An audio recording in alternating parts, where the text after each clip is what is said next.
الحدید نام آیت 25 کے فقرے وَأَنزَلْنَا الْحَدِيدَ سے ماخوذ ہے۔ زمانہ نزول یہ بالاتفاق مدنی صورت ہے اور اس کے مضامین پر غور کرنے سے محسوس ہوتا ہے کہ غالباً یہ جنگ احد اور صلح حدیبیہ کے درمیان کسی زمانے میں نازل ہوئی ہے۔ وہی زمانہ تھا جب مدینہ کی مختصر سی اسلامی ریاست کو ہر طرف سے کفار نے اپنے نرغے میں لے رکھا تھا اور سخت بے سر و سامانی کی حالت میں اہل ایمان کی مٹھی بھر جماعت پورے عرب کی طاقت کا مقابلہ کر رہی تھی۔ اس حالت میں اسلام کو اپنے پیروں سے صرف جانی قربانی ہی درکار نہ تھی بلکہ مالی قربانی بھی درکار تھی، اور اس صورت میں اسی قربانی کے لیے پرزور اپیل کی گئی ہے۔ اس قیاس کو آیت 10 مزید تقویت پہنچاتی ہے، جس میں اللہ تعالیٰ نے اہل ایمان کی جماعت کو خطاب کر کے فرمایا ہے کہ فتح کے بعد جو لوگ اپنے مال خرچ کریں گے اور خدا کی راہ میں جنگ کریں گے وہ ان لوگوں کے برابر کبھی نہیں ہو سکتے جو فتح سے پہلے جان و مال کی قربانیاں دیں۔ اور اسی کی تائید حضرت انس رضی اللہ عنہ کی وہ روایت کرتی ہے جسے ابن مردوہ نے نقل کیا ہے۔ وہ آیت الم یعنی للذین آمنوا ان تخشع قلوبہم لذکر اللہ کے متعلق فرماتے ہیں کہ نزول قرآن کے آغاز سے 17 برس بعد اہل ایمان کو جھنجھوڑنے والی یہ آیت نازل ہوئی۔ اس حساب سے اس کا زمانہ نزول 4 ہجری اور 5 ہجری کے درمیان قرار پاتا ہے۔ موضوع اور مضمون اس کا موضوع انفاق فی سبیل اللہ کی تلقین ہے۔ اسلام کی تاریخ کے اس نازک ترین دور میں جبکہ عرب کی جاہلیت سے اسلام کا فیصلہ کن معرکہ برپا تھا، یہ سورہ اس غرض کے لیے نازل فرمائی گئی تھی کہ مسلمانوں کو خاص طور پر مالی قربانیوں کے لیے آمادہ کیا جائے اور یہ بات ان کے ذہن نشین کرائی جائے کہ ایمان محض زبانی اقرار اور کچھ ظاہری اعمال کا نام نہیں ہے بلکہ اللہ اور اس کے دین کے لیے مخلص ہونا اس کی اصل روح اور حقیقت ہے۔ جو شخص اس روح سے خالی ہو اور خدا اور اس کے دین کے مقابلے میں اپنی جان و مال اور مفاد کو عزیز تر رکھے، اس کا اقرار ایمان کھوکھلا ہے جس کی کوئی قدر و قیمت خدا کے ہاں نہیں ہے۔ اس مقصد کے لیے سب سے پہلے اللہ تعالیٰ کی صفات بیان کی گئی ہیں تاکہ سامعین کو اچھی طرح یہ احساس ہو جائے کہ کس عظیم ہستی کی طرف سے ان کو مخاطب کیا جا رہا ہے۔ اس کے بعد حسب ذیل مضامین سلسلے وار ارشاد ہوئے ہیں۔ ایمان کا لازمی تقاضا یہ ہے کہ آدمی راہ خدا میں مال صرف کرنے سے پہلو تہی نہ کرے۔ ایسا کرنا صرف ایمان ہی کے منافی نہیں ہے بلکہ حقیقت کے اعتبار سے بھی غلط ہے، کیونکہ یہ مال دراصل خدا ہی کا مال ہے جس پر تم کو خلیفہ کی حیثیت سے تصرف کے اختیارات دیے گئے ہیں۔ کل یہی مال دوسروں کے پاس تھا، آج تمہارے پاس ہے اور کل کسی اور کے پاس چلا جائے گا۔ آخر کار اسے خدا ہی کے پاس رہ جانا ہے جو کائنات کی ہر چیز کا وارث ہے۔ تمہارے کام اس مال کا کوئی حصہ اگر آ سکتا ہے تو صرف وہ جسے تم اپنے زمانہ تصرف میں خدا کے کام پر لگا دو۔ خدا کی راہ میں جان و مال کی قربانی دینا اگرچہ ہر حال میں قابل قدر ہے، مگر ان قربانیوں کی قدر و قیمت مواقع کی نزاکت کے لحاظ سے متعین ہوتی ہے۔ ایک موقع وہ ہوتا ہے جب کفر کی طاقت بڑی زبردست ہو اور ہر وقت یہ خطرہ ہو کہ کہیں اسلام اس کے مقابلے میں مغلوب نہ ہو جائے۔ دوسرا موقع وہ ہوتا ہے جب کفر و اسلام کی کشمکش میں اسلام کی طاقت کا پلڑا بھاری ہو جائے اور اہل ایمان کو دشمنان حق کے مقابلے میں فتح نصیب ہو رہی ہو۔ یہ دونوں حالتیں اپنی اہمیت کے لحاظ سے یکساں نہیں ہیں، اس لیے جو قربانیاں ان مختلف حالتوں میں دی جائیں وہ بھی اپنی قیمت میں برابر نہیں ہیں۔ جو لوگ اسلام کے ضعف کی حالت میں اس کو سربلند کرنے کے لیے جانیں لڑائیں اور مال صرف کریں، ان کے درجے کو وہ لوگ نہیں پہنچ سکتے جو اسلام کے غلبے کی حالت میں اس کو مزید فروغ دینے کے لیے جان و مال قربان کریں۔ راہ حق میں جو مال بھی صرف کیا جائے وہ اللہ کے ذمے قرض ہے اور اللہ اسے نہ صرف یہ کہ کئی گنا بڑھا چڑھا کر واپس دے گا بلکہ اپنی طرف سے مزید اجر بھی عنایت فرمائے گا۔ آخرت میں نور انہی اہل ایمان کو نصیب ہوگا جنہوں نے راہ خدا میں اپنا مال خرچ کیا ہو، رہے وہ منافق جو دنیا میں اپنے ہی مفاد کو دیکھتے رہے اور جنہیں اس بات کی کوئی پرواہ نہیں رہی کہ حق غالب ہوتا ہے یا باطل، وہ خواہ دنیا کی اس زندگی میں مومنوں کے ساتھ ملے جلے رہے ہوں، مگر آخرت میں ان کو مومنوں سے الگ کر دیا جائے گا، نور سے وہ محروم ہوں گے اور ان کا حشر کافروں کے ساتھ ہوگا۔ مسلمانوں کو ان اہل کتاب کی طرح نہ ہو جانا چاہیے جن کی عمریں دنیا پرستی میں بیت گئی ہیں اور جن کے دل زمانہ دراز کی غفلتوں سے پتھر ہو گئے ہیں۔ وہ مومن ہی کیا جس کا دل خدا کے ذکر سے نہ پگھلے اور اس کے نازل کردہ حق کے آگے نہ جھکے۔ اللہ کے نزدیک صدیق اور شہید صرف وہ اہل ایمان ہیں جو اپنا مال کسی جذبہ ریا کے بغیر صدق دل سے اس کی راہ میں صرف کرتے ہیں۔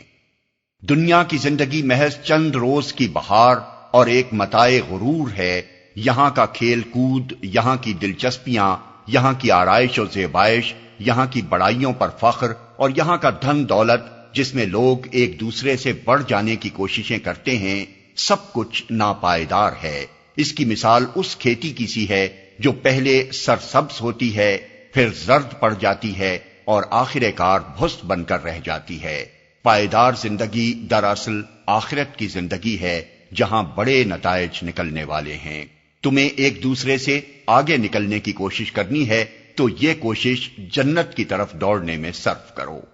دنیا میں راحت اور مصیبت جو بھی آتی ہے اللہ کے پہلے سے لکھے ہوئے فیصلے کے مطابق آتی ہے۔ مومن کا کردار یہ ہونا چاہیے کہ مصیبت آئے تو ہمت نہ ہار بیٹھے اور راحت آئے تو اترا نہ جائے۔ یہ تو ایک منافق اور کافر کا کردار ہے کہ اللہ اس کو نعمت بخشے تو وہ اپنی جگہ پھول جائے، فخر جتانے لگے اور اسی نعمت دینے والے خدا کے کام میں خرچ کرتے ہوئے خود بھی تنگ دلی دکھائے اور دوسروں کو بھی بخل کرنے کا مشورہ دے۔ اللہ نے اپنے رسول کھلی کھلی نشانیوں اور کتاب اور میزان عدل کے ساتھ بھیجے تاکہ لوگ انصاف پر قائم ہوں، اور اس کے ساتھ لوہا بھی نازل کیا تاکہ حق قائم کرنے اور باطل کا سر نیچا کرنے کے لیے طاقت استعمال کی جائے۔ اس طرح اللہ یہ دیکھنا چاہتا ہے کہ انسانوں میں سے کون لوگ ایسے نکلتے ہیں جو اس کے دین کی حمایت و نصرت کے لیے اٹھ کھڑے ہوں اور اس کی خاطر جان لڑا دیں۔ یہ مواقع اللہ نے تمہاری اپنی ہی ترقی اور سرفرازی کے لیے پیدا کیے ہیں، ورنہ اللہ اپنے کام کے لیے کسی کا محتاج نہیں ہے۔ اللہ تعالی کی طرف سے پہلے انبیاء آتے رہے جن کی دعوت سے کچھ لوگ راہ راست پر آئے اور اکثر فاسق بنے رہے۔ پھر عیسیٰ علیہ السلام آئے جن کی تعلیم سے لوگوں میں بہت سی اخلاقی خوبیاں پیدا ہوئیں، مگر ان کی امت نے رہبانیت کی بدعت اختیار کر لی۔ اب اللہ تعالیٰ نے محمد صلی اللہ علیہ وسلم کو بھیجا ہے۔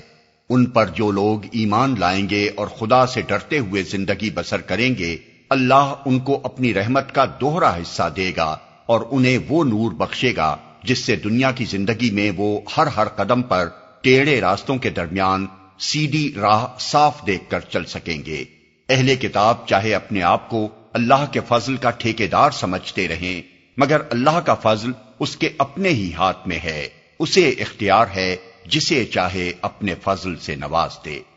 یہ ہے ان مضامین کا خلاصہ جو اس صورت میں ایک ترتیب کے ساتھ مسلسل بیان ہوئے ہیں۔ بسم اللہ الرحمن الرحیم۔ شروع اللہ کے نام سے جو رحمان و رحیم ہے۔ سبح للہ ما فی السماوات والارض وهو العزیز الحکیم۔ اللہ کی تسبیح کی ہے ہر اس چیز نے جو زمین اور آسمانوں میں ہے، اور وہی زبردست دانا ہے۔ آسمانوں میں ہے یعنی ہمیشہ کائنات کی ہر چیز نے اس حقیقت کا اظہار و اعلان کیا ہے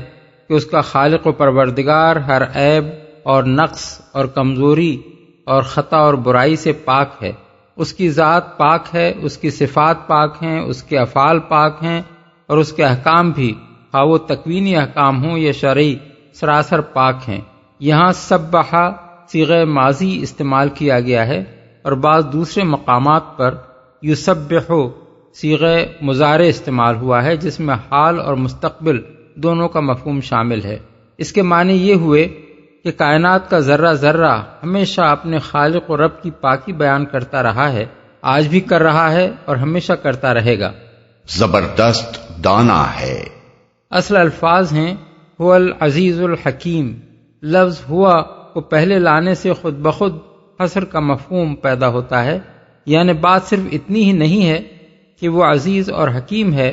بلکہ حقیقت یہ ہے کہ وہی ایسی ہستی ہے جو عزیز بھی ہے اور حکیم بھی۔ عزیز کے معنی ہے ایسا زبردست اور قادر و قاہر جس کے فیصلے کو نافذ ہونے سے دنیا کی کوئی طاقت روک نہیں سکتی، جس کی مزاحمت کسی کے بس میں نہیں ہے، جس کی اطاعت ہر ایک کو کرنی ہی پڑتی ہے، خواہ کوئی چاہے یا نہ چاہے، جس کی نافرمانی کرنے والا اس کی پکڑ سے کسی طرح بچ ہی نہیں سکتا۔ اور حکیم کے معنی یہ ہیں کہ وہ جو کچھ بھی کرتا ہے حکمت اور دانائی کے ساتھ کرتا ہے۔ اس کی تخلیق، اس کی تدبیر، اس کی فرمانروائی، اس کے احکام، اس کی ہدایات سب حکمت پر مبنی ہیں۔ اس کے کسی کام میں نادانی اور حماقت و جہالت کا شائبہ تک نہیں ہے۔ اس مقام پر ایک لطیف نکتہ اور بھی ہے جسے اچھی طرح سمجھ لینا چاہیے۔ قرآن مجید میں کم ہی مقامات ایسے ہیں جہاں اللہ تعالیٰ کی صفت عزیز کے ساتھ قوی، مقتدر، جبار اور ذو انتقام جیسے الفاظ استعمال ہوئے ہیں، جن سے محض اس کے اقتدار مطلق کا اظہار ہوتا ہے، اور یہ صرف ان مواقع پر ہوا ہے جہاں سلسلہ کلام اس بات کا متقاضی تھا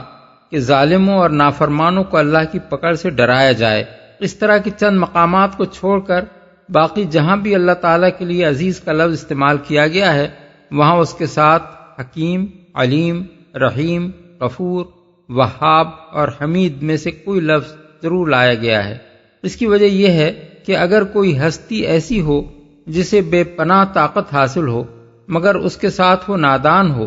جاہل ہو، بے رحم ہو، درگزر اور معاف کرنا جانتی ہی نہ ہو، بخیل ہو اور بدسیرت ہو، تو اس کے اقتدار کا نتیجہ ظلم کے سوا اور کچھ نہیں ہو سکتا۔ دنیا میں جہاں کہیں بھی ظلم ہو رہا ہے اس کا بنیادی سبب یہی ہے کہ جس شخص کو دوسروں پر بالاتری حاصل ہے وہ یا تو اپنی طاقت کو نادانی اور جہالت کے ساتھ استعمال کر رہا ہے، یا وہ بے رحم اور سنگ دل ہے، یا بخیل اور تنگ دل ہے، یا بدخو اور بد کردار ہے۔ طاقت کے ساتھ ان بری صفات کا اجتماع جہاں بھی ہو وہاں کسی خیر کی توقع نہیں کی جا سکتی۔ اسی لیے قرآن مجید میں اللہ تعالیٰ کی صفت عزیز کے ساتھ اس کے حکیم و علیم اور رحیم و غفور اور حمید و وہاب ہونے کا ذکر لازماً کیا گیا ہے، تاکہ انسان یہ جان لے کہ جو خدا اس کائنات پر فرمانروائی کر رہا ہے وہ ایک طرف تو ایسا کامل اقتدار رکھتا ہے کہ زمین سے لے کر آسمانوں تک کوئی اس کے فیصلوں کو نافذ ہونے سے روک نہیں سکتا،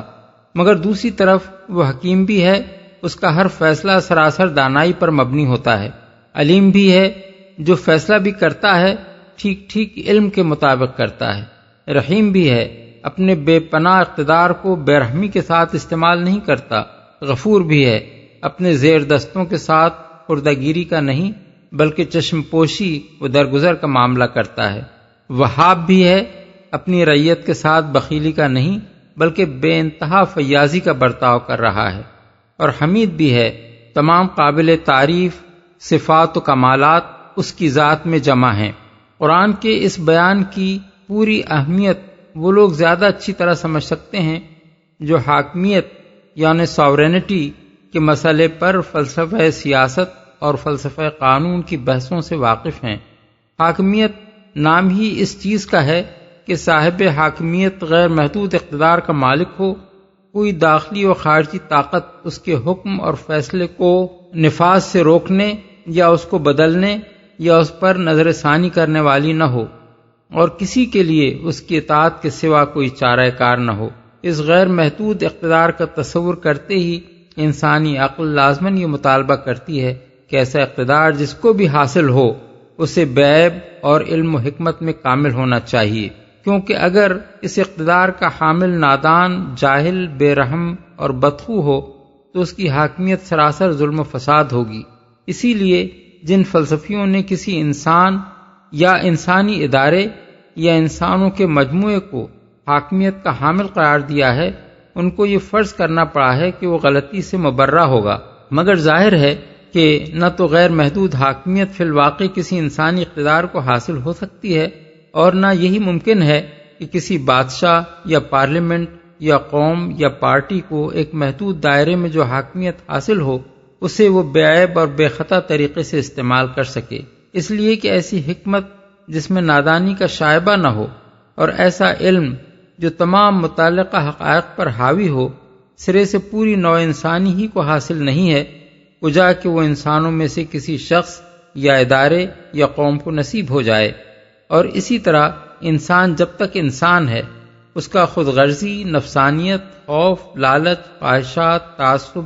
اور جذباتی رضا و غضب اور محبت و نفرت سے بالکل پاک اور بالاتر ہونا بھی ممکن نہیں ہے۔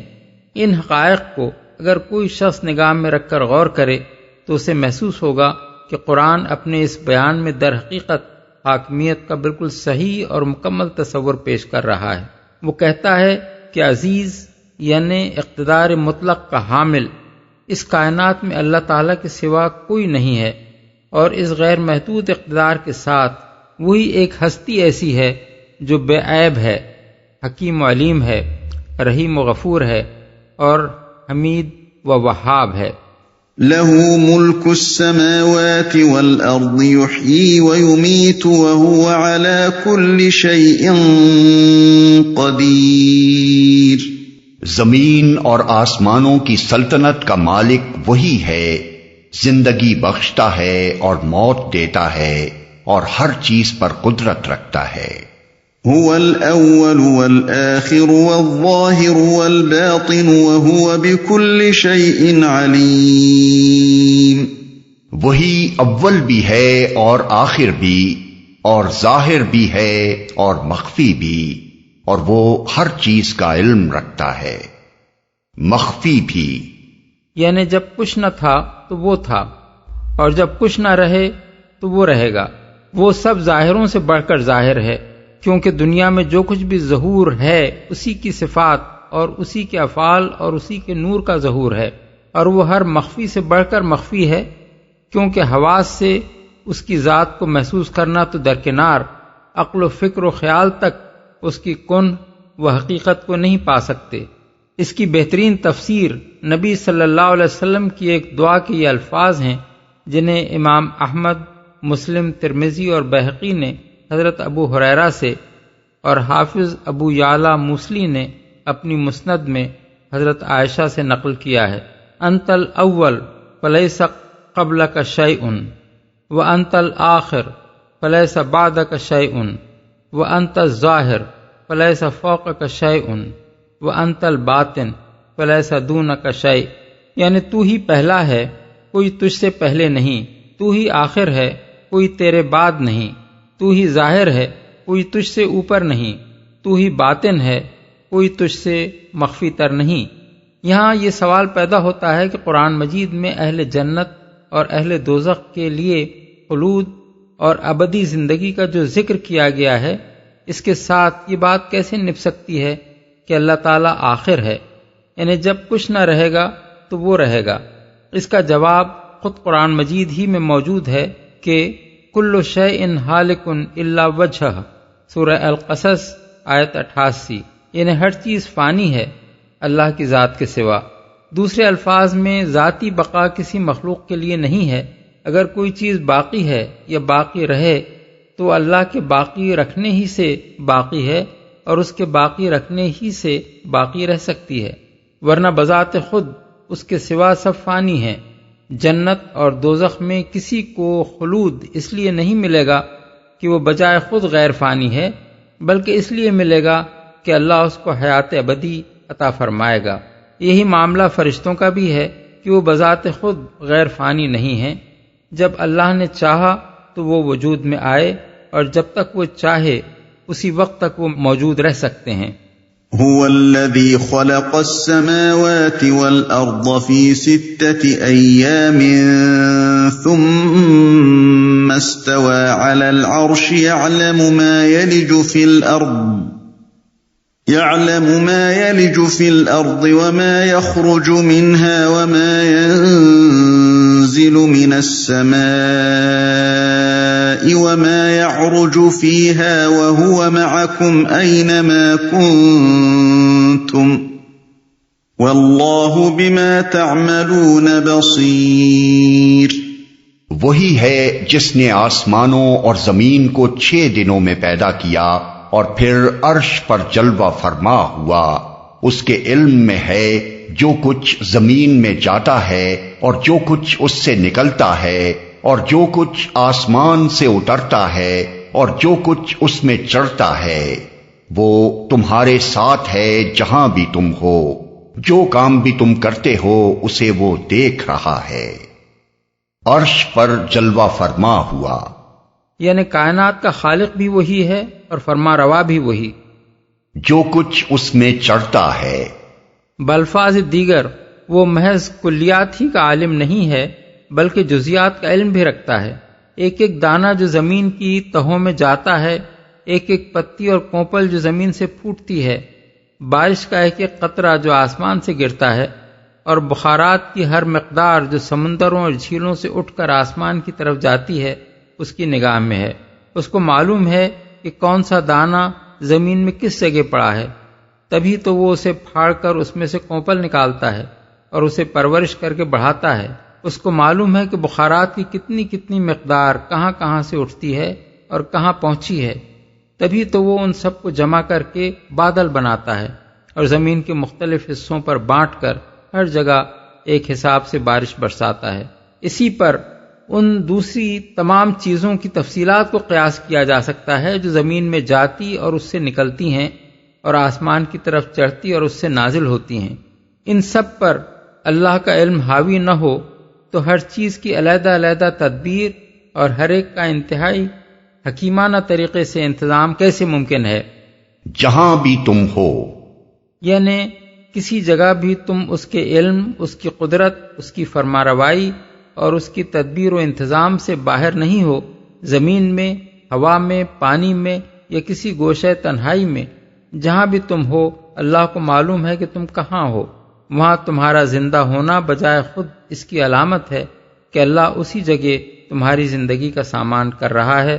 تمہارا دل اگر دھڑک رہا ہے، تمہارے پھیپھڑے اگر سانس لے رہے ہیں، تمہاری سماعت اور بینائی اگر کام کر رہی ہے، تو یہ سب کچھ اسی وجہ سے ہے کہ اللہ کے انتظام سے تمہارے جسم کے سب کل پرزے چل رہے ہیں۔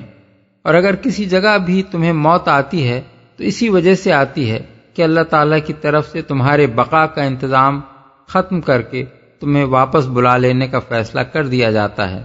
لَهُ مُلْكُ السَّمَاوَاتِ وَالْأَرْضِ وَإِلَى اللَّهِ تُرْجَعُ الْأُمُورُ۔ وہی زمین اور آسمانوں کی بادشاہی کا مالک ہے اور تمام معاملات فیصلے کے لیے اسی کی طرف رجوع کیے جاتے ہیں۔ یولج اللیل فی النہار ویولج النہار فی اللیل وہو علیم بذات الصدور۔ وہی رات کو دن میں اور دن کو رات میں داخل کرتا ہے اور دلوں کے چھپے ہوئے راز تک جانتا ہے۔ آمنوا باللہ ورسولہ وانفقوا مما جعلکم مستخلفین فیہ فالذین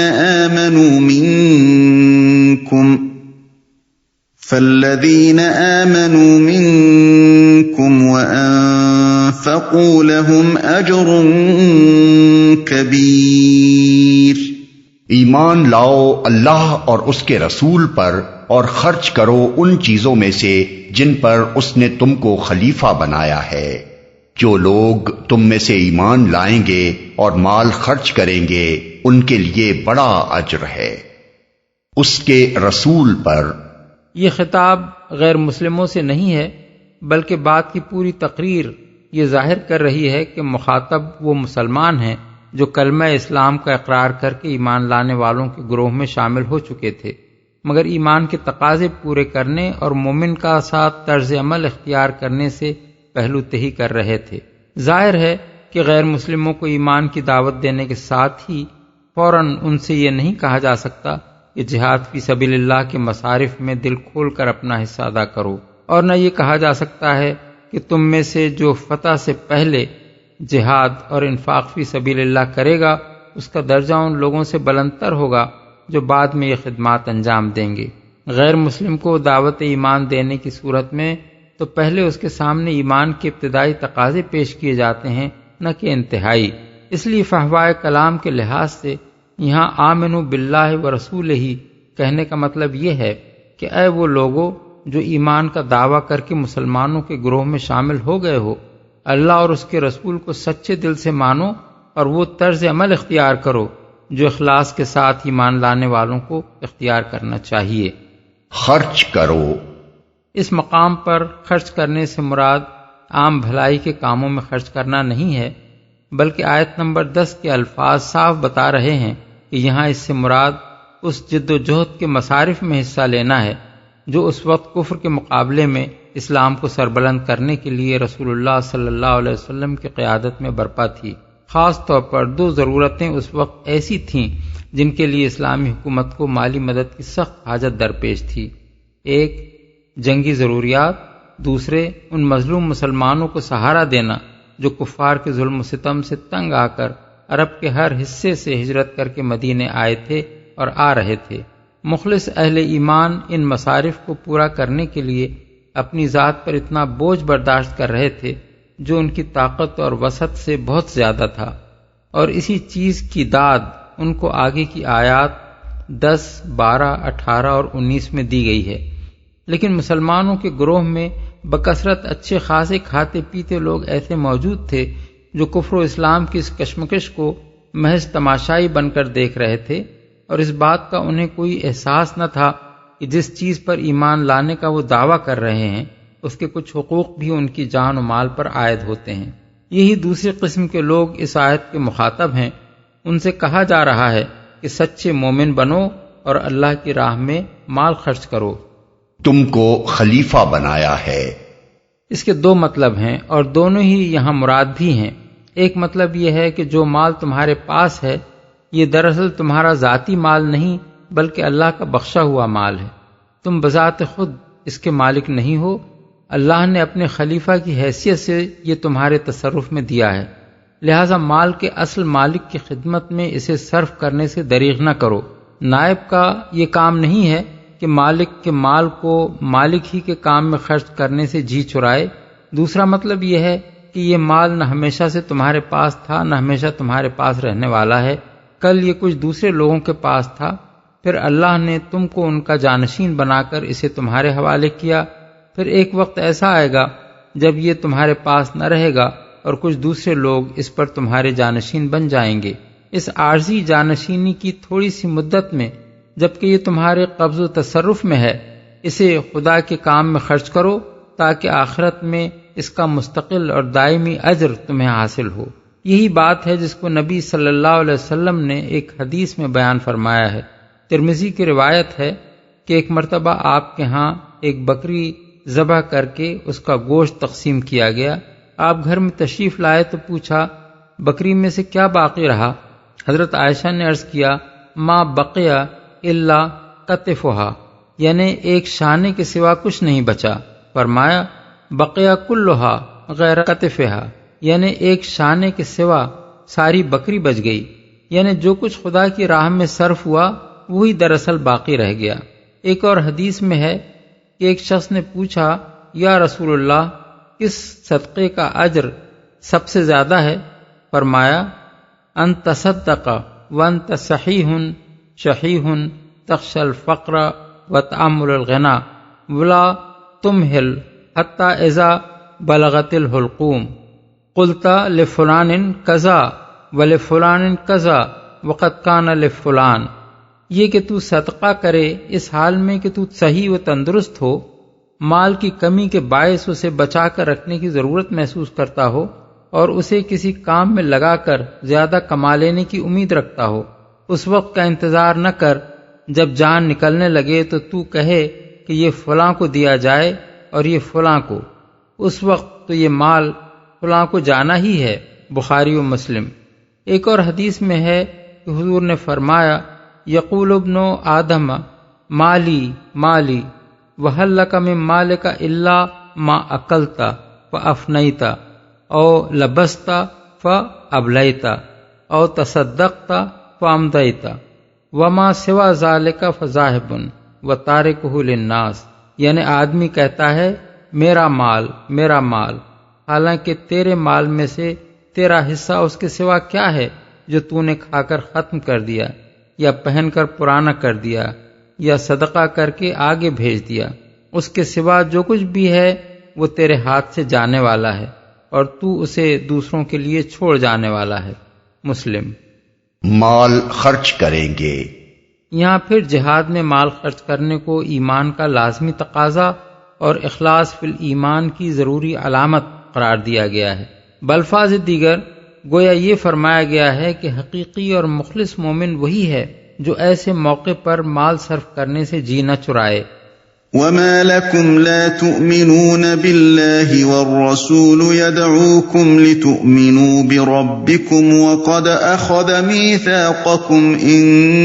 كنتم مؤمنين۔ تمہیں کیا ہو گیا ہے کہ تم اللہ پر ایمان نہیں لاتے، حالانکہ رسول تمہیں اپنے رب پر ایمان لانے کی دعوت دے رہا ہے، اور وہ تم سے عہد لے چکا ہے اگر تم واقعی ماننے والے ہو۔ دعوت دے رہا ہے یعنی تم یہ غیر ایمانی روش اس حالت میں اختیار کر رہے ہو کہ اللہ کا رسول خود تمہارے درمیان موجود ہے، اور دعوت ایمانی تمہیں کسی دور دراز واسطے سے نہیں بلکہ براہ راست اللہ کے رسول کی زبان سے پہنچ رہی ہے۔ عہد لے چکا ہے۔ بعض مفسرین نے اس عہد سے مراد اللہ کی بندگی کا وہ عہد لیا ہے جو ابتدائے آفرینش میں آدم علیہ السلام کی پشت سے ان کی ذریت کو نکال کر لیا گیا تھا، اور بعض دوسرے مفسرین نے اس سے مراد وہ عہد لیا ہے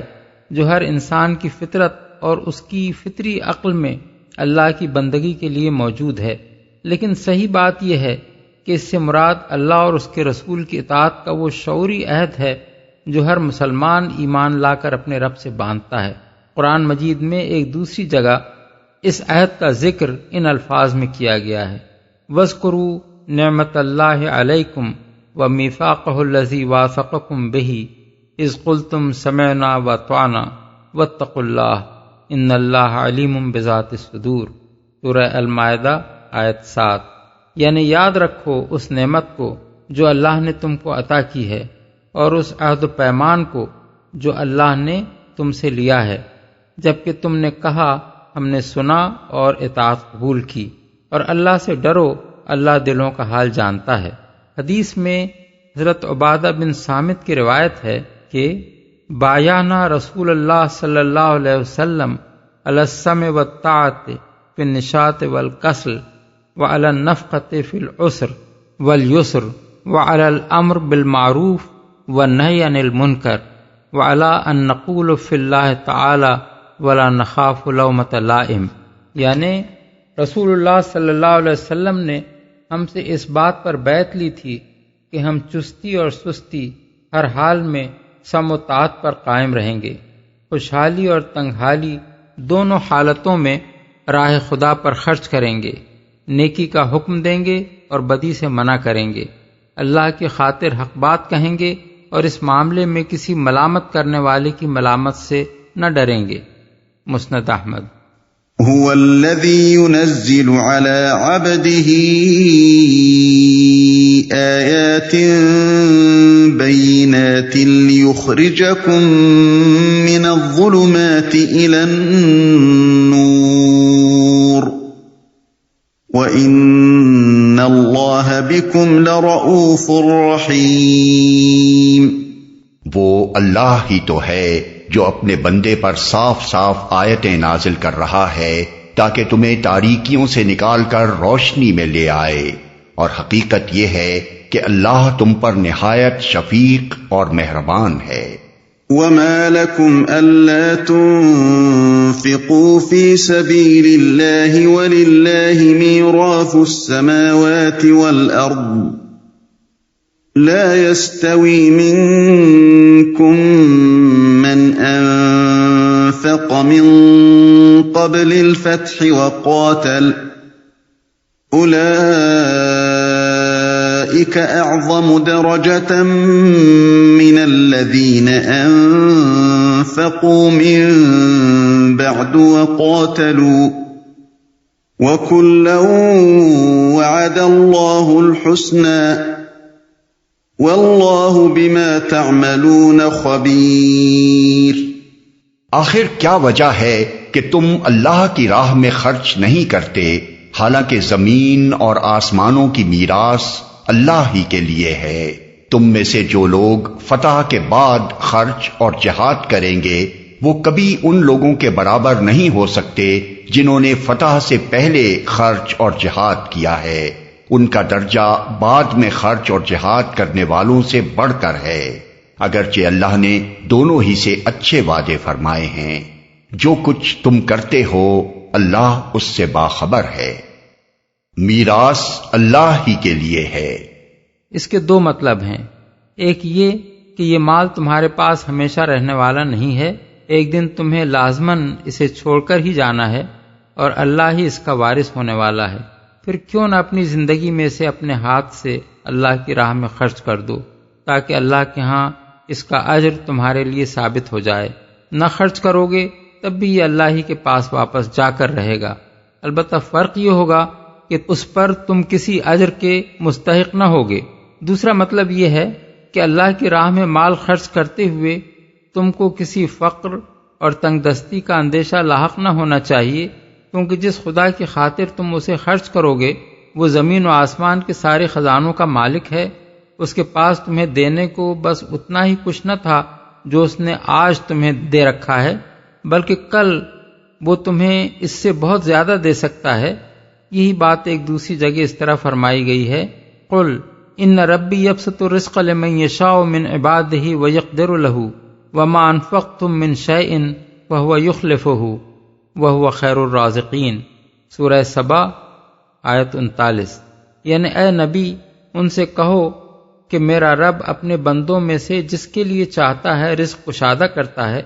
اور جس کے لیے چاہتا ہے تنگ کر دیتا ہے، اور جو کچھ تم خرچ کرتے ہو اس کی جگہ وہی مزید رزق تمہیں دیتا ہے، اور وہ بہترین رازق ہے۔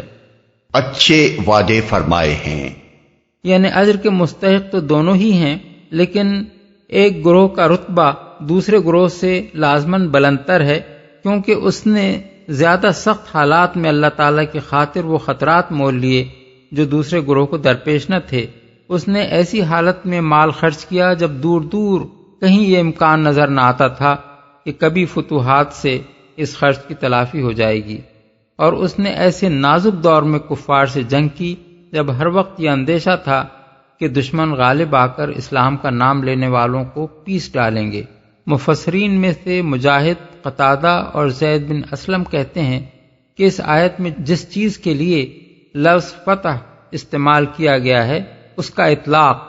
فتح مکہ پر ہوتا ہے، اور عامر شعبی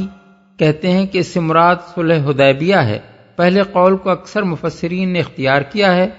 اور دوسرے قول کی تائید میں حضرت ابو سعید خدری کی یہ روایت پیش کی جاتی ہے کہ رسول اللہ صلی اللہ علیہ وسلم نے ہم سے صلح حدیبیہ کے زمانے میں فرمایا، ان قریب ایسے لوگ آنے والے ہیں جن کے اعمال کو دیکھ کر تم لوگ اپنے اعمال کو حقیر سمجھو گے، مگر لو کان لأحدہم جبل من ذہب فانفقہ ما ادرک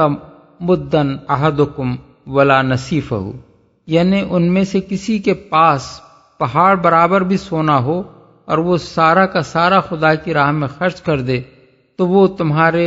2 رطل بلکہ 1 رطل خرچ کرنے کے برابر بھی نہ پہنچ سکے گا۔ ابن جریر، ابن ابی حاتم، ابن مردوہ،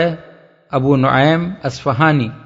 نیز اس کی تائید اس حدیث سے بھی ہوتی ہے جو امام احمد نے حضرت انس سے نقل کی ہے۔ وہ فرماتے ہیں کہ ایک مرتبہ حضرت خالد بن ولید اور حضرت عبد الرحمن بن عوف کے درمیان جھگڑا ہو گیا۔ دوران نزاع میں حضرت خالد نے حضرت عبد الرحمن سے کہا، تم لوگ اپنی پچھلی خدمات کی بنا پر ہم سے دون کی لیتے ہو۔ یہ بات جب نبی صلی اللہ علیہ وسلم تک پہنچی تو آپ نے فرمایا، اس خدا کی قسم جس کے ہاتھ میں میری جان ہے، اگر تم لوگ احد کے برابر یا پہاڑوں کے برابر سونا بھی خرچ کرو تو ان لوگوں کے اعمال کو نہ پہنچ سکو گے۔ اس سے استدلال کیا جاتا ہے کہ اس آیت میں فتح سے مراد صلح حدیبیہ ہے، کیونکہ حضرت خالد اسی صلح کے بعد ایمان لائے تھے اور فتح مکہ میں شریک تھے، لیکن اس خاص موقع پر فتح سے مراد خواہ صلح حدیبیہ لی جائے یا فتح مکہ، بہرحال اس آیت کا مطلب یہ نہیں ہے کہ درجات کا یہ فرق بس اسی ایک فتح پر ختم ہو گیا ہے، بلکہ اصولاً اس سے یہ بات معلوم ہوتی ہے کہ جب کبھی اسلام پر ایسا کوئی وقت آ جائے جس میں کفر و کفار کا پلڑا بہت بھاری ہو اور بظاہر اسلام کے غلبے کے آثار دور دور کہیں نظر نہ آتے ہوں، اس وقت جو لوگ اسلام کی حمایت میں جانیں لڑائیں اور مال خرچ کریں، ان کے مرتبے کو وہ لوگ نہیں پہنچ سکتے جو کفر و اسلام کی کشمکش کا فیصلہ اسلام کے حق میں ہو جانے کے بعد قربانیاں دیں۔ اس سے باخبر ہے، یعنی اللہ جس کو جو اجر و مرتبہ بھی دیتا ہے، یہ دیکھ کر دیتا ہے کہ کس نے کن حالات میں کس جذبے کے ساتھ عمل کیا ہے۔ اس کی بانٹ اندھی بانٹ نہیں ہے، وہ ہر ایک کا درجہ اور اس کے عمل کا اجر پوری باخبری کے ساتھ متعین کرتا ہے۔ من ذا الذي يقرض الله قرضا حسنا فيضاعفه له وله أجر كريم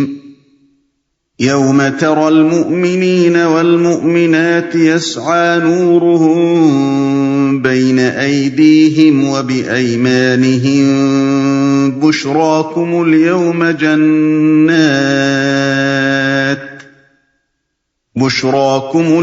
جنات تجري من تحتها الأنهار خالدين فيها ذلك هو الفوز العظيم۔ کون ہے جو اللہ کو قرض دے اچھا قرض تاکہ اللہ اسے کئی گنا بڑھا کر واپس دے، اور اس کے لیے بہترین اجر ہے اس دن جبکہ تم مومن مردوں اور عورتوں کو دیکھو گے کہ ان کا نور ان کے آگے آگے اور ان کے دائیں جانب دوڑ رہا ہوگا۔ ان سے کہا جائے گا کہ آج بشارت ہے تمہارے لیے، جنتیں ہوں گی جن کے نیچے نہریں بہ رہی ہوں گی، جن میں وہ ہمیشہ رہیں گے، یہی ہے بڑی کامیابی، بہترین اجر ہے۔ یہ اللہ تعالیٰ کی شان کریمی ہے کہ آدمی اگر اس کے بخشے ہوئے مال کو اسی کی راہ میں صرف کرے تو اسے وہ اپنے ذمے قرض قرار دیتا ہے، بشرطی کہ وہ قرض حسن یعنی اچھا قرض ہو، یعنی خالص نیت کے ساتھ کسی ذاتی غرض کے بغیر دیا جائے، کسی قسم کی ریاکاری اور شہرت و ناموری کی طلب اس میں شامل نہ ہو، اسے دے کر کسی پر احسان نہ جتایا جائے، اس کا دینے والا صرف اللہ کی رضا کے لیے دے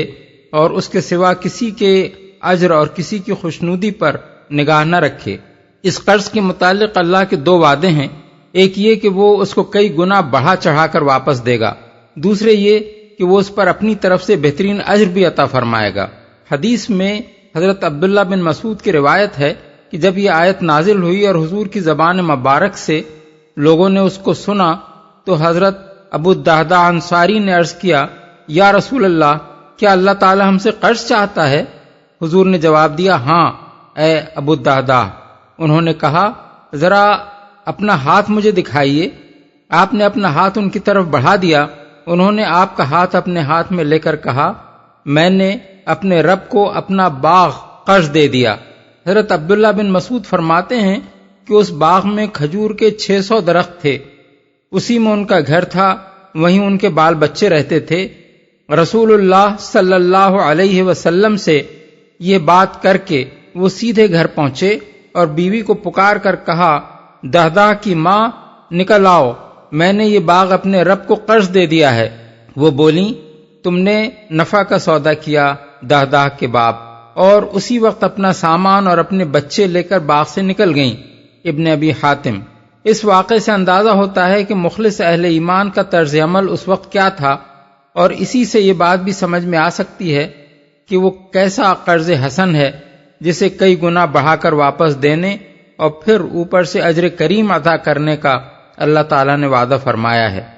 دائیں جانب دوڑ رہا ہوگا، اس آیت اور بعد والی آیات سے معلوم ہوتا ہے کہ میدان حشر میں نور صرف مومنین صالحین کے لیے مخصوص ہوگا. رہ کفار و منافقین اور فساق و فجار تو وہ وہاں بھی اسی طرح تاریکی میں بھٹک رہے ہوں گے جس طرح دنیا میں بھٹکتے رہے تھے. وہاں روشنی جو کچھ بھی ہوگی صالح عقیدے اور صالح عمل کی ہوگی.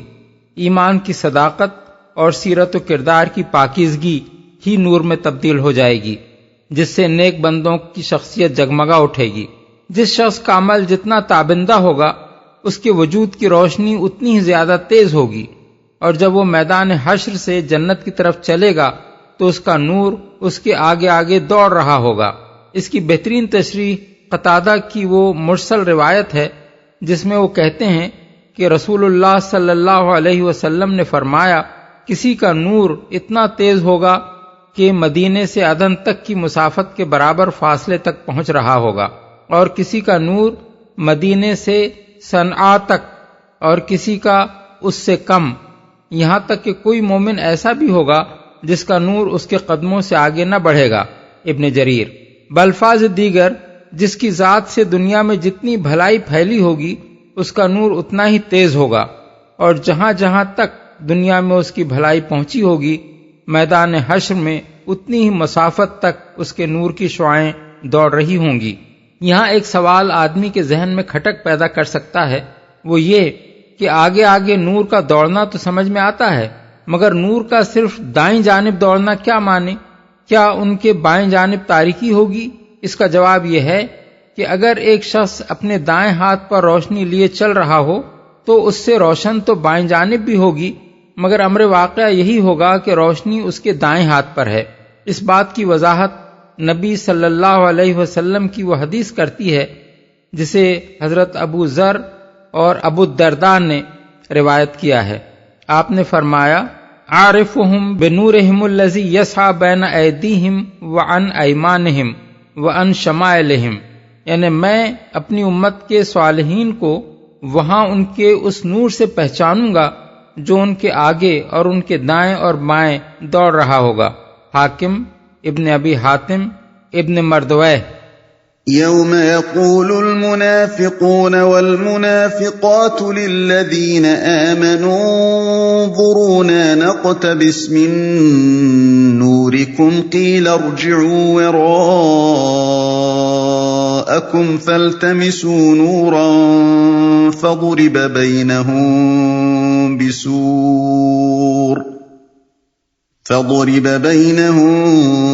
بسور له باب باطنه فيه الرحمة وظاهره من قبله العذاب.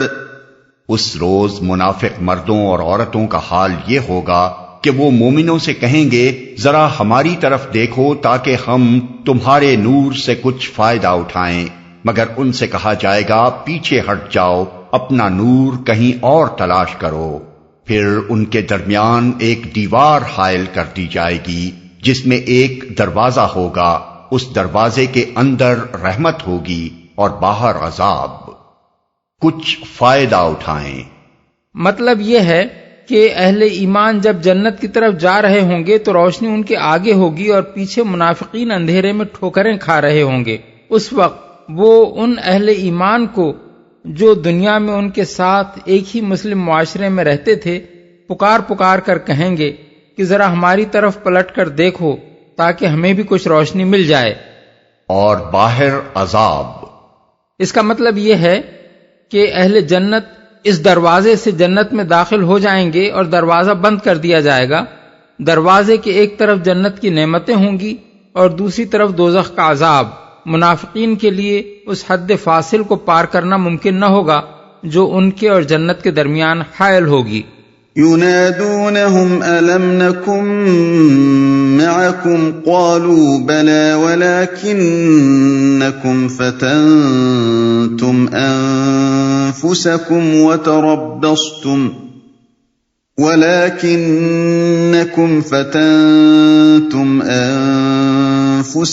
وتربصتم وارتبتم وغرتكم الأماني حتى جاء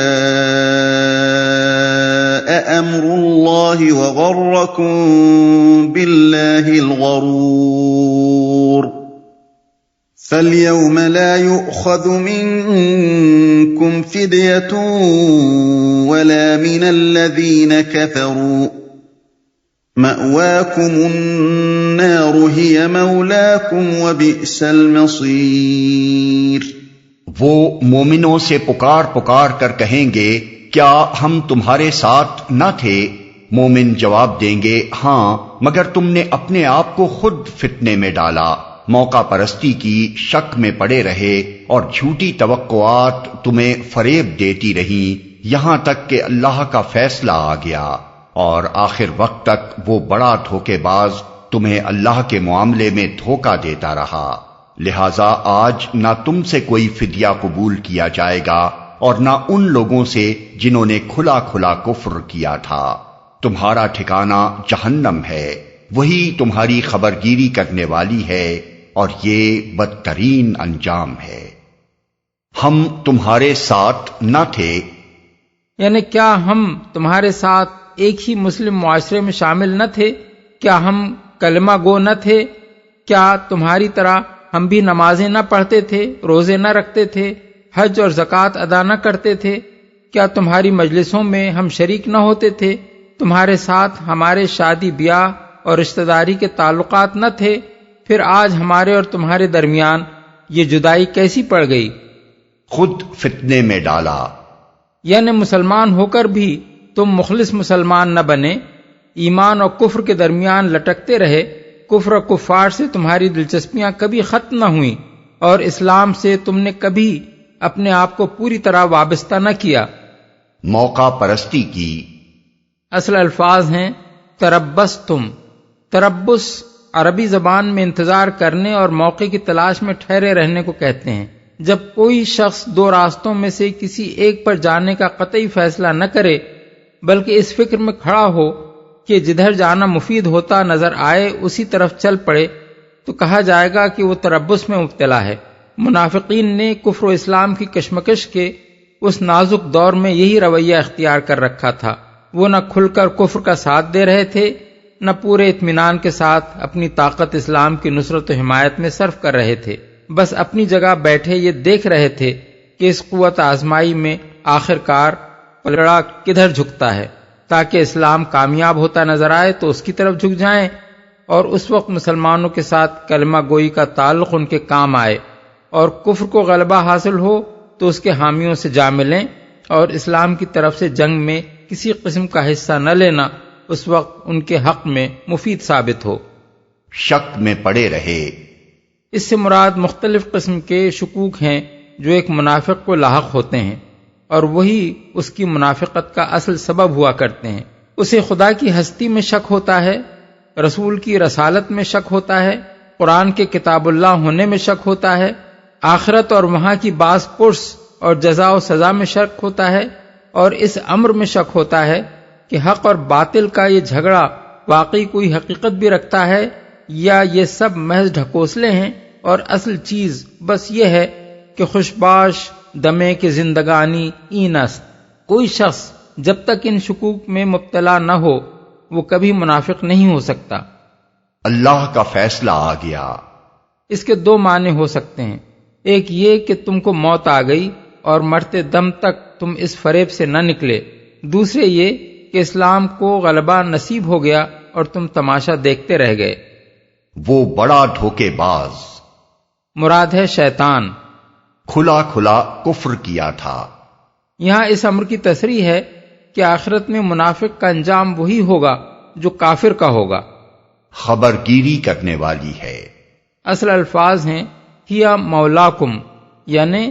دوزخ ہی تمہاری مولا ہے۔ اس کے دو مطلب ہو سکتے ہیں، ایک یہ کہ وہی تمہارے لیے موزوں جگہ ہے، دوسرے یہ کہ اللہ کو تو تم نے اپنا مولا بنایا نہیں کہ وہ تمہاری خبرگیری کرے، اب تو دوزخ ہی تمہاری مولا ہے، وہی تمہاری خوب خبرگیری کرے گی۔ أَلَمْ يَأْنِ لِلَّذِينَ آمَنُوا أَن تَخْشَعَ قُلُوبُهُمْ لِذِكْرِ اللَّهِ وَمَا نَزَلَ مِنَ الْحَقِّ وَلَا يَكُونُوا كَالَّذِينَ أُوتُوا الْكِتَابَ ولا يكونوا كالذين أوتوا الكتاب من قبل فطال عليهم الأمد فقست قلوبهم وكثير منهم فاسقون۔ کیا ایمان لانے والوں کے لیے ابھی وہ وقت نہیں آیا کہ ان کے دل اللہ کے ذکر سے پگھلیں اور اس کے نازل کردہ حق کے آگے جھکیں، اور وہ ان لوگوں کی طرح نہ ہو جائیں جنہیں پہلے کتاب دی گئی تھی، پھر ایک لمبی مدت ان پر گزر گئی تو ان کے دل سخت ہو گئے اور آج ان میں سے اکثر فاسق بنے ہوئے ہیں۔ حق کے آگے جھکیں۔ یہاں پھر ایمان لانے والوں کے الفاظ تو عام ہیں، مگر ان سے مراد تمام مسلمان نہیں، بلکہ مسلمانوں کا وہ خاص گروہ ہے جو ایمان کا اقرار کر کے رسول اللہ صلی اللہ علیہ وسلم کے ماننے والوں میں شامل ہو گیا تھا، اور اس کے باوجود اسلام کے درد سے اس کا دل خالی تھا،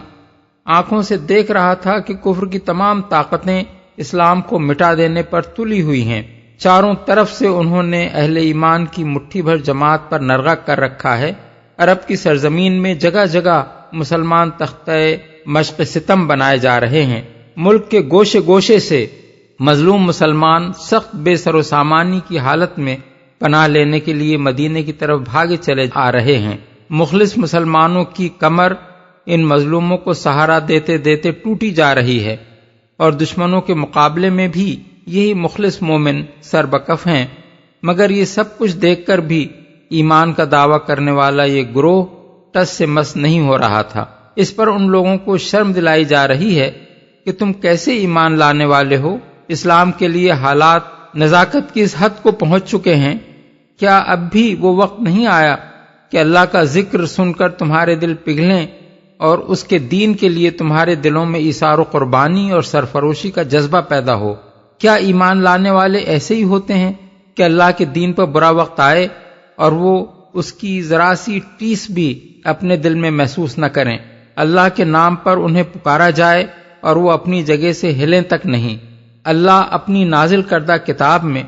خود چندے کی اپیل کرے اور اسے اپنے ذمے قرض قرار دے، اور صاف صاف یہ بھی سنا دے کہ ان حالات میں جو اپنے مال کو میرے دین سے عزیز تر رکھے گا وہ مومن نہیں بلکہ منافق ہوگا۔ اس پر بھی ان کے دل نہ خدا کے خوف سے کانپیں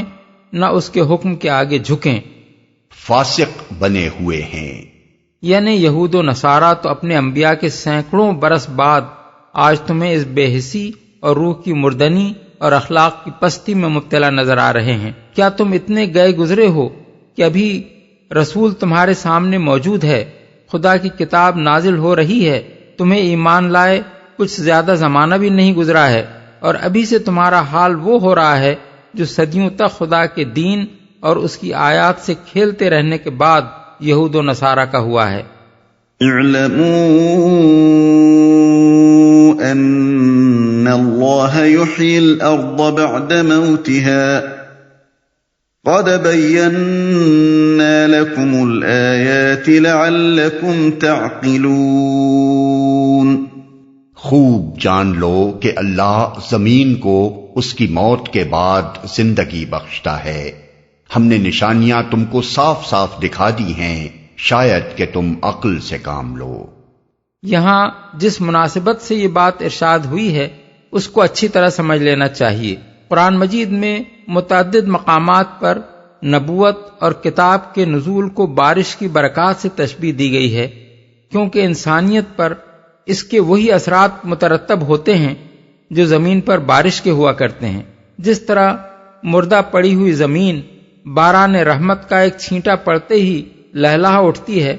اسی طرح جس ملک میں اللہ کی رحمت سے ایک نبی مبعوث ہوتا ہے اور وحی و کتاب کا نزول شروع ہوتا ہے، وہاں مری ہوئی انسانیت یکایک جی اٹھتی ہے، اس کے وہ جوہر کھلنے لگتے ہیں جنہیں زمانہ ہائے دراز سے جاہلیت نے پیوند خاک کر رکھا تھا، اس کے اندر سے اخلاق فاضلہ کے چشمے پھوٹنے لگتے ہیں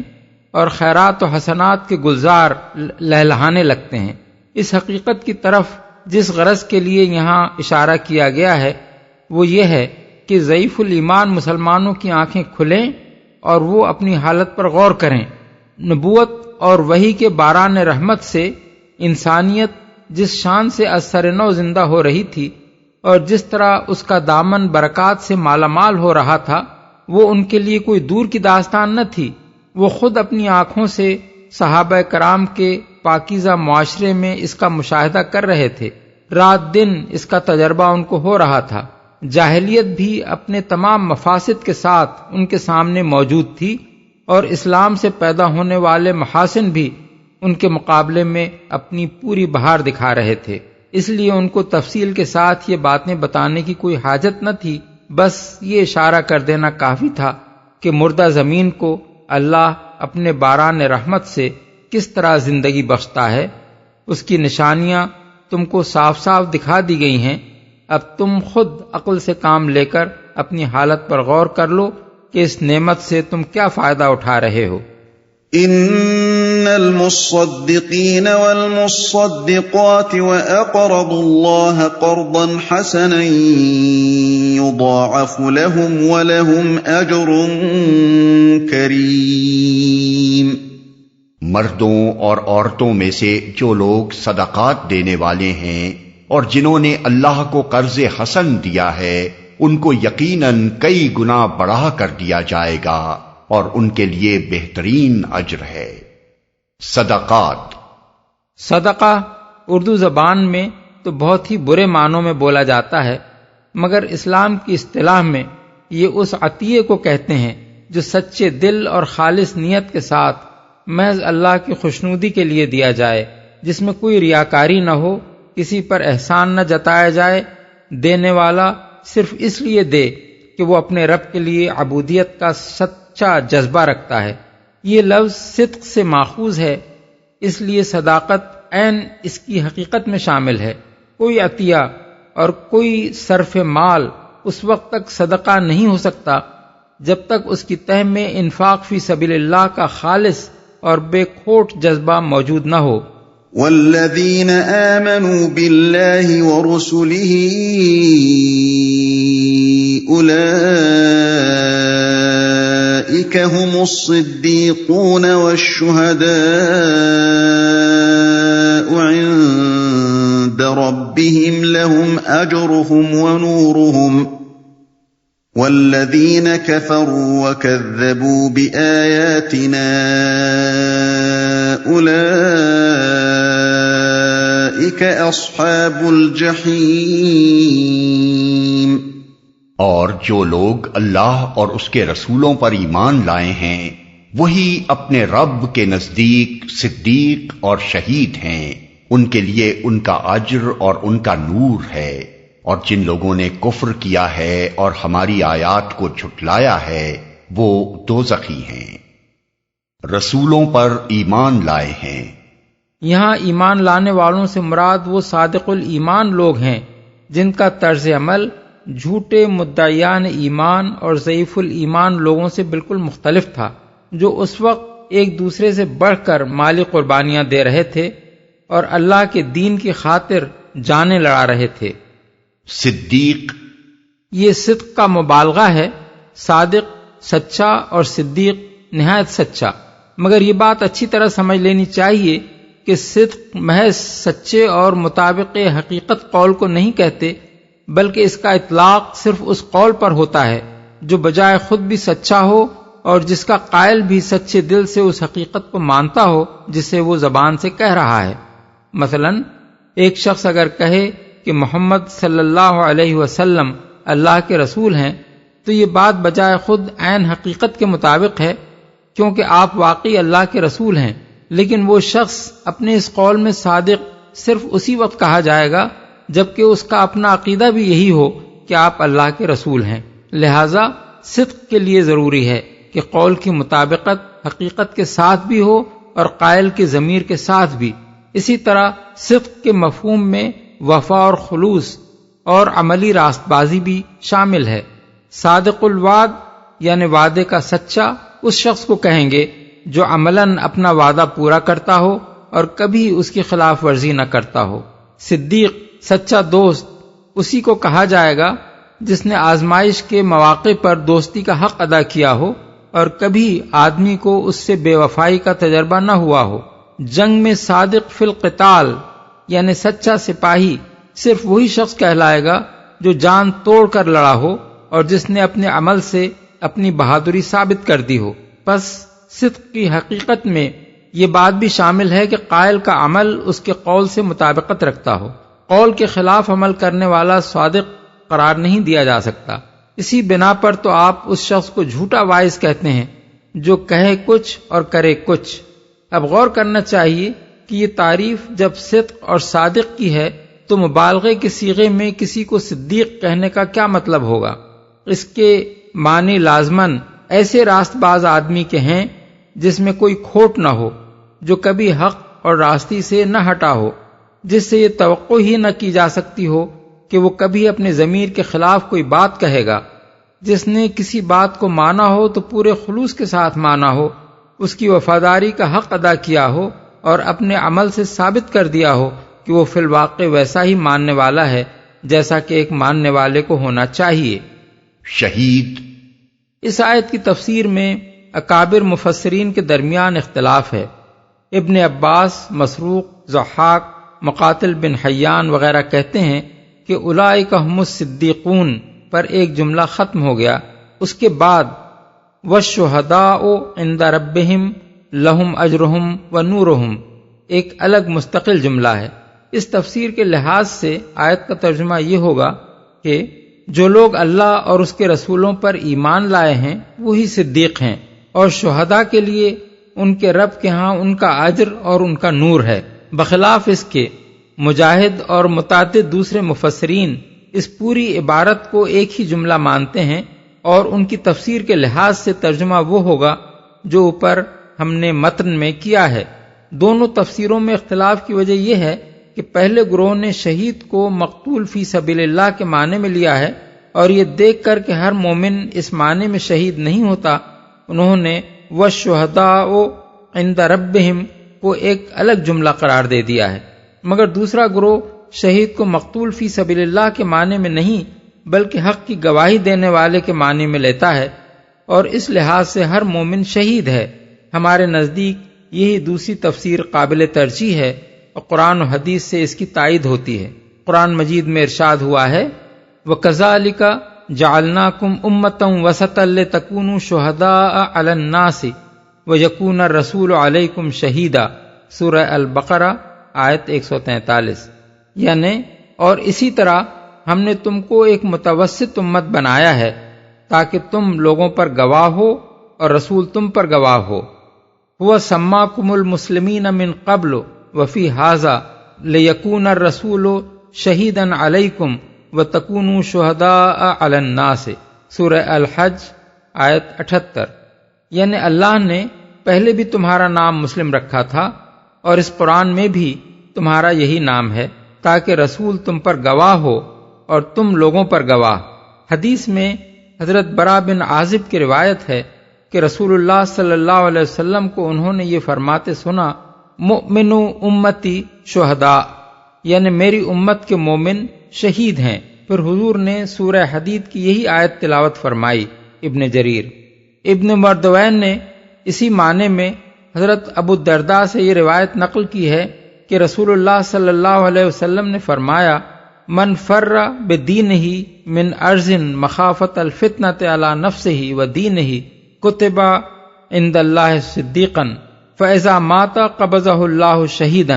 ثم تلا ہذہ الآیہ، یعنی جو شخص اپنی جان اور اپنے دین کو فتنے سے بچانے کے لیے کسی سرزمین سے نکل جائے وہ اللہ کے ہاں صدیق لکھا جاتا ہے، اور جب وہ مرتا ہے تو اللہ شہید کی حیثیت سے اس کی روح قبض فرماتا ہے۔ پھر یہ بات ارشاد فرمانے کے بعد حضور نے یہی آیت پڑھی ان کا نور ہے، یعنی ان میں سے ہر ایک جس مرتبے کے اجر اور جس درجے کے نور کا مستحق ہوگا وہ اس کو ملے گا، وہ اپنا اپنا اجر اور اپنا اپنا نور پائیں گے، ان کے لیے ان کا حصہ آج ہی سے محفوظ ہے۔